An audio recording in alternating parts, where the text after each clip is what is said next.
All right, Daniel, we're going to get into talking about your blocking because we're huge fans on this podcast of how you block. And most rookie tight ends, they kind of struggle to hold up at the point of attack. And Dan and I talk about Mike Mayock saying we just want our tight ends to lose slow enough.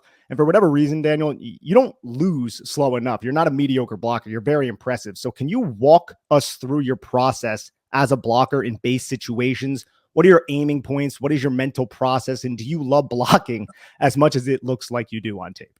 I appreciate you saying that. First off, it's definitely a tough thing coming in as a rookie. Seeing these DNs that are just elite athletes, and for me, I've always loved blocking. I feel like coming into high school, even just coming in and being able to put my hand in the dirt. To me, it always felt like real football, and so it was always kind of like a pride thing to be able to block and be able to block efficiently. That's probably one of the biggest things that I've learned, especially from guys like George and those guys that are this elite blockers. Is it's not so much like can I base drive a guy that's 295 pounds 5 yards. It's more, can I block efficiently enough to not just be effective on my block, but be effective for Saquon or the offensive scheme. So I definitely love blocking. It's a physical standpoint that to me defines football almost, because you need those guys in the trenches. Whether it's the O linemen, the tight ends, and I feel like it's just so important to the game, and it's important to any scheme, because if you can run the ball, then it opens up everything else, right? So I love blocking, and my mindset on blocking is just kind of that.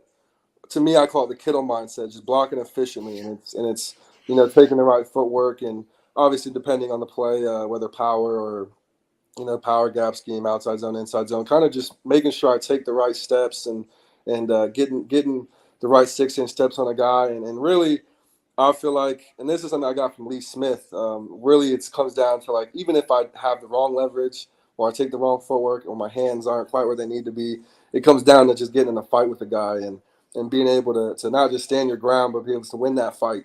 And, sometimes I just need to win the fight for half a second, and then the running backs pass me. So just kind of be able to just get in there and fight with the guy and compete is it's probably my favorite part about football, and I feel like that just defines blocking. So. Your block effectiveness, it wasn't just limited to what you could do in the trenches on the line of scrimmage. You were frequently used on wham blocks, cut blocks. You were the primary blocking tight end and duo from the fullback position. In a variety of different ways, your ability to block was employed. Do you have a specific play in mind where you made a block you were most proud of? My favorite blocks are the cut blocks. That's something I actually need to improve on a little bit because I get too low. But my favorite block is probably against the Colts, when I had to go cut DeForest Buckner, and Saquon I think went out to the left side for a nice big run, and it was just fun because, like, you see those huge D tackles, and DeForest Buckner is a big human being. So in my head it's like, man, how am I can't block this guy straight up. And so all week we're practicing, and I think the play we had was called Gully Cut. So the whole purpose was for me to just go down and cut him and make him think twice about rushing up the field. And then it's just a lot of fun because I can just go out there and just cut a guy, and completely legal, and we get a big everybody juiced up. Yeah, it was pretty awesome to see as well from our end. And I feel like, honestly, Daniel, tight ends these days are just asked to do a lot more than they were even like just 30 years ago. I mean, I think we started to see it a little bit with Belichick and Josh McDaniel back in the past with Gronk when they would line him up on the outside and those 3-by-1 sets. And we obviously have seen, a lot of teams copy that. But one of the coolest things we saw with the Giants and you last year was when they lined you up at fullback. I think it was first in the Bears game, if I remember, and then a couple times later in the season with the Vikings and Colts games where they hit you for those big plays. So how does that come about for like a tight end to line up at fullback? Is that something that's installed early on and then they use it and then, they call it later in the year? What gives them kind of the confidence that they know they can use you in that way? Yeah, they get kind of creative. Our O-line coach, OG, Bobby Johnson, he's kind of creative in that aspect where we have the base play, the base wham play, the base split zone schemes and stuff like that, and then it's like as we get going, we know that defenses are going to try to key on us and key where we line up and stuff like that, and so I feel like they do a good job of moving us around but keeping the same concept, and I think it's important that like a guy like me that can get into the backfield and still create the same effect on the block. Just because the defense isn't sure what I'm going to do now. Like, I know there's a few plays where I'm coming through to block the linebacker on like a counter scheme, and then the next play I'm slipping past the linebacker to get a ball down the sideline, and it's just exciting because it's now the linebacker's not sure what I'm going to do, right? So now it gives me the chance to just go light him up when I have the chance, or to just slip him for a nice easy completion. And to me, it's a lot of fun, but at the same time, it gives us kind of a competitive advantage when we can create those kind of different looks. Daniel, what is your favorite moment or your favorite game so far through your young career with the New York Giants? Favorite game, probably the Packers for sure. Just because it was like going into it, it felt like a Packers home game. Like I felt like there was a lot of Packer fans, and it was just like no one was really like everybody was still disrespecting us and all that stuff, and it just felt like we were going in and no one kind of expected us to win. And then we kind of fought throughout the game, and I think we went down early, and we had to fight back and climb back, and I feel like that game kind of showed our resiliency.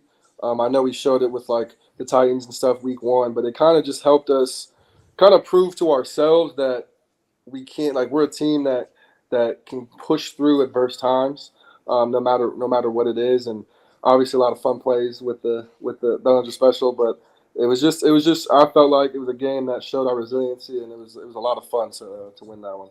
Yeah, that was an awesome game. I mean, like you said, everyone counted out the Giants. I think you mentioned the resiliency. There was a 90-yard drive in there where Saquon had to come off the field and Jones led it anyway. It was just awesome to see.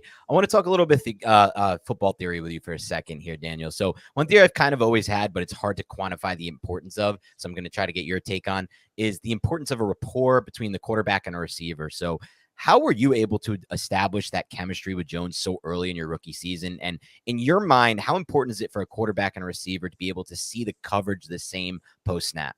I would say very important. DJ he's done a great job, not just with myself, but with all the guys. And he takes us to like Arizona and North Carolina and stuff like that just to get together and get to know us. And I think that's kind of what I admire about DJ the most is he gets to know you as a person first, and he gets to kind of get together with you and be like, all right, what do you like, what do you not like want to hang out, go to dinner. And we actually went to dinner as an offense every week last year before games. And it was nice to kind of connect with these guys outside of football. But I think in turn helped us a lot in the film, in the rooms. We're sitting together and we're discussing because usually we'll ask DJ, like, what did you see here? And then we have a lot of different choice routes and option routes that are opening up for us. So it's like he wants to see, all right, well, how do we feel when a defender pushes out to us? Like, what are we thinking when this linebacker walls us off here? And it's just like being able to communicate with them. I feel like first started with our relationship off the field, and then it continued in the film room because we got to know each other a little bit better than just football. So I think it's very important. And all the best. Brady, Gronk, Mahomes and Kelsey, like all the best. Like they have this good relationship with their quarterback, and I feel like it's just so important to be on the same page with the quarterback. And I think Daniel Jones does this amazing job getting to know us as people, and then being able to pick our brains so we can be on the same page.